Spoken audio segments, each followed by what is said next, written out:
Good evening, welcome to Real Time. I'm your host, Catherine Mokler. Hundreds of thousands of pro-life advocates gathered in Washington, D.C. for the annual March for Life, which for the first time ever took place in a post-Roe world, following the historic overturning of Roe v. Wade last year.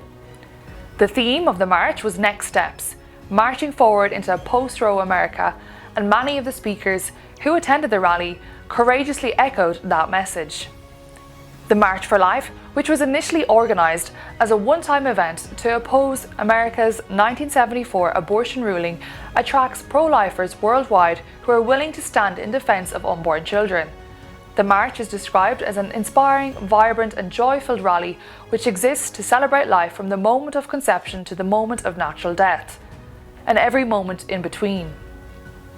Reverend Dr. Ian Greenshields, the moderator of the General Assembly of the Church of Scotland, has spoken out against proposed assisted suicide legislation in Scotland, describing it as a point of no return for the vulnerable.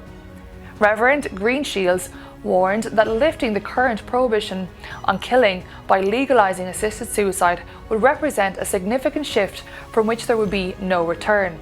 He cited numerous concerns regarding assisted suicide, stating that such a law would ultimately undermine the provision of palliative care.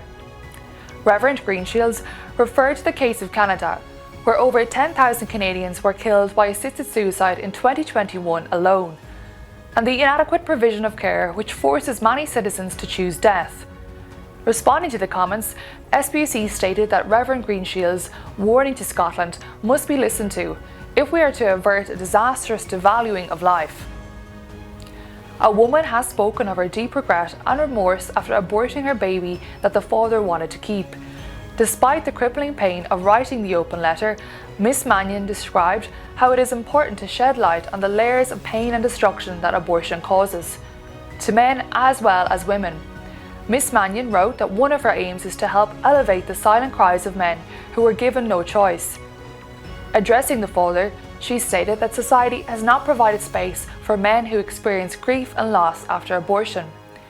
SPUC has praised Miss Mannion's courageous efforts in sharing the effects of her own abortion, stating that her brave and frank letter helps change the narrative. And finally, SPUC is calling all young people to attend the upcoming 2023 Youth Conference. The 2023 Youth Conference will explore the lies beneath the abortion industry and inform participants about the dark reality behind the guise of choice, whilst equipping them with the skills and knowledge they need to talk about pro-life issues with friends and family. More information and details on how to book can be found on the SPUC website and across all our social media channels. From SPUC's newsroom, I'm Catherine and this is Real Time. Thank you for tuning in. See you again next week, same time, same place.